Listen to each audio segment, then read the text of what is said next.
नमस्कार दोस्तों मेरा नाम शुभेंदु है।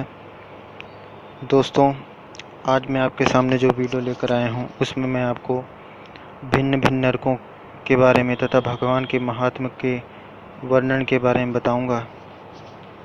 दोस्तों, अगर आप पहली बार मेरा वीडियो देख रहे हैं तो प्लीज़ इसे सब्सक्राइब कीजिएगा, और अगर आपने कर दिया है तो उसके लिए आपका बहुत बहुत धन्यवाद। दोस्तों, कमेंट करके ज़रूर बताइएगा आपको मेरी वीडियो कैसे लगी। दोस्तों, अब मैं आपको विष्णु पुराण के अनुसार भिन्न भिन्न नरकों के बारे में तथा भगवान के नाम के महत्व के बारे में बताऊंगा। दोस्तों, विष्णु पुराण में श्री पराशर ऋषि जी ने बताया है कि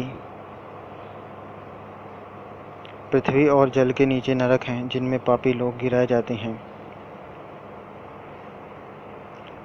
उसमें रौरव, सूकर, रोध, ताल, विशसन, महाज्वाल, तप्त कुंभ, लवण, विलोहित, रुधिरांभ, वैतरणी,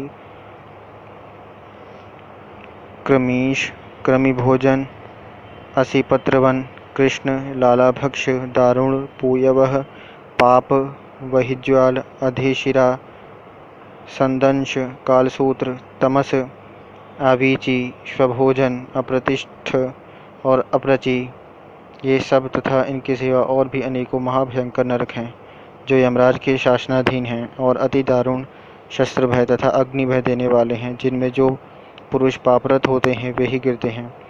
जो पुरुष कूट साक्षी, झूठा गवाह अर्थात जानकार भी न बतलाने वाला या कुछ का कुछ कहने वाला होता है, या जो पक्षपात से यथार्थ नहीं बोलता और जो मिथ्या भाषण करता है, वह रौरव नरक में जाता है। इस प्रकार भ्रूण गर्भ नष्ट करने वाले, ग्राम नाशक और गो हत्यारे लोग रोध नामक नरक में जाते हैं।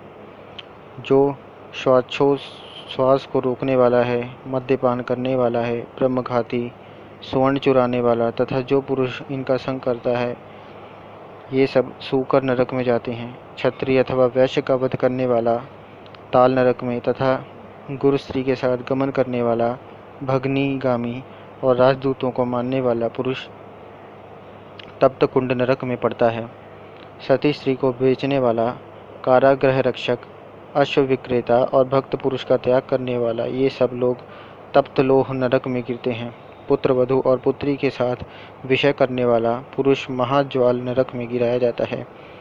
तथा जो नराधम गुरुजनों का अपमान करने वाला और उनसे दुर्वचन बोलने वाला होता है, तथा जो वेद की निंदा करने वाला, वेद बेचने वाला या अगम्या स्त्री से संभोग करता है, हे द्विज, वे सब लवण नरक में जाते हैं। चोर तथा मर्यादा का उल्लंघन करने वाला पुरुष विलोहितन नरक में गिरता है। देव, द्विज और पितृगण से द्वेष करने वाला तथा रत्न को दूषित करने वाला क्रमिभक्ष नरक में और अनिष्ट यज्ञ करने वाला क्रमीश नरक में जाता है। जो नराधम पितृगण, देवगण और अतिथियों को छोड़कर उनसे पहले भोजन कर लेता है, वह अति उग्र लालाभक्ष नरक में गिर पड़ता है। और बाण बनाने वाला वेधक नरक में जाता है। जो मनुष्य करणी नामक बाण बनाते हैं और जो खड्गादि शस्त्र बनाने वाले हैं, वे अति दारुण विषसन नरक में गिरते हैं। असत प्रतिग्रह, दूषित उपायों से धन संग्रह करने वाला, अयाज्य वाजक और नक्षत्रोपजीवी, नक्षत्र विद्या को न जानकर भी उसका ढोंग रचने वाला पुरुष अधोमुख नरक में पड़ता है। साहस निष्ठुर कर्म करने वाला पुरुष पूयवहन नरक में जाता है। तथा पुत्र मित्रादि की वंचना करके अकेले ही स्वादु भोजन करने वाला और लाख मांस, रस, तिल तथा लवण आदि बेचने वाला ब्राह्मण भी उसी पूयवह नरक में गिरता है। इस प्रकार बिलाव, कुक्कुट, छाग, अश्व, शूकर तथा पक्षियों को जीविका के लिए पालने से भी पुरुष उसी नरक में जाता है। नट या मल्ल वृत्ति से रहने वाला, धीवर का कर्म करने वाला, कुंड उपपति से उत्पन्न संतान का अन्न खाने वाला, विष देने वाला, चुगलखोर, स्त्री की असद वृत्ति के आश्रय रहने वाला, धन आदि के लोभ से बिना पर्व के अमावस्या आदि पर्व दिनों का कार्य करने वाला, द्विज, घर में आग लगाने वाला, मित्र की हत्या करने वाला, शकुन आदि बताने वाला, ग्राम का पुरोहित तथा मदिरा बेचने वाला, ये सब रुधिरांधर नरक में गिरते हैं। यज्ञ अथवा ग्राम को नष्ट करने वाला पुरुष वैतरणी नरक में जाता है। तथा जो लोग वीरपात आदि करने वाले, खेतों की बाढ़ तोड़ने वाले, अपवित्र और छल वृत्ति की आश्रय रहने वाले होते हैं, वे कृष्ण नरक में गिरते हैं। जो वृथा ही वनों को काटता है वह असिपन्नव नरक में जाता है। मेषोपजीवी, गणरीय और व्याधगण वही ज्वाल नरक में गिरते हैं। तथा हे द्विज, जो कच्चे घड़ों एवं ईंट आदि को पकाने के लिए उनमें अग्नि डालते हैं, वे भी उस वही ज्वाल नरक में ही जाते हैं।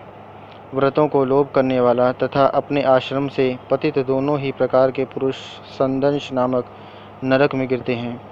जिन ब्रह्मचारियों का दिन में तथा सोते समय बुरी भावना से वीरपात हो जाता है, अथवा जो अपने ही पुत्रों से पढ़ते हैं, वे लोग शभोजन नरक में गिरते हैं। इस प्रकार ये तथा अन्य सैकड़ों हजारों नरक हैं, जिनमें दुष्कर्मी लोग नाना प्रकार की यातनाएं भोगा करते हैं। इन उपरोक्त पापों के समान और भी सहस्त्रों पाप कर्म हैं, उनके फल मनुष्य भिन्न भिन्न नरकों में भोगा करते हैं। जो लोग अपने वर्णाश्रम धर्म के विरुद्ध मन, वचन अथवा कर्म से कोई आचरण करते हैं, वे नरक में गिरते हैं।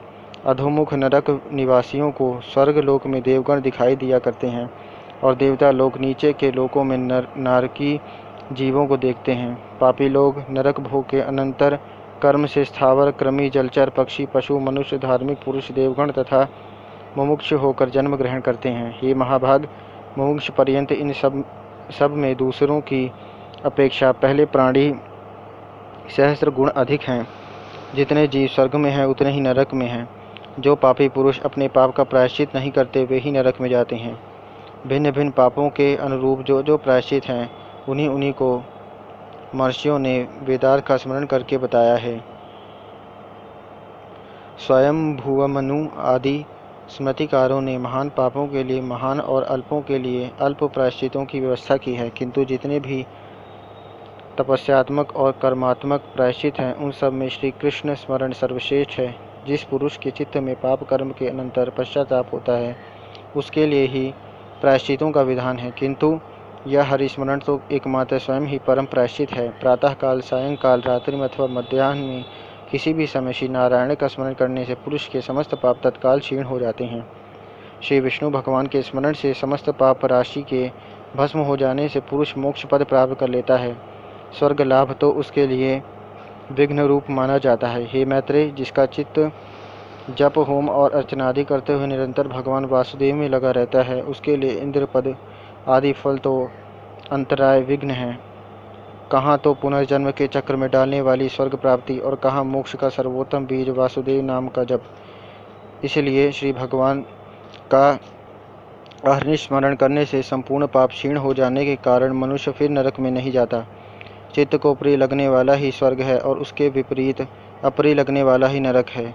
हे द्विजोत्तम, पाप और पुण्य ही के दूसरे नाम नरक और स्वर्ग हैं। जबकि एक ही वस्तु सुख और दुख तथा ईर्ष्या और कोप का कारण हो जाती है, तो उसमें नियत स्वभावत ही कहाँ है। क्योंकि एक ही वस्तु कभी प्रीति की कारण होती है, तो वही दूसरे समय दुखदायिनी हो जाती है, और वही कभी क्रोध की हेतु होती है, तो कभी प्रसन्नता देने वाली हो जाती है।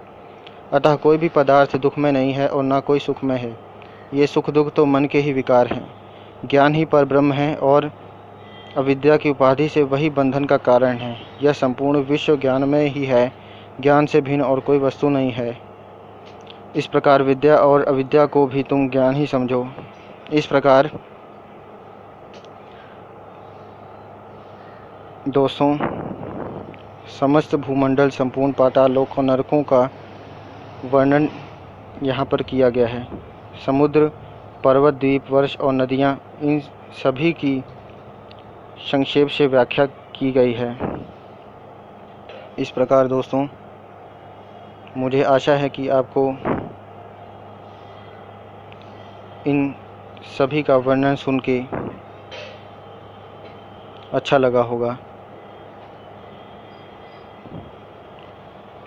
तो दोस्तों, इस प्रकार मैंने आपको नरकों के बारे में बताया और भगवान नाम की महिमा के बारे में बताया। सो दोस्तों, अब मुझे इजाज़त दीजिए। नमस्कार। जय गुरुदेव।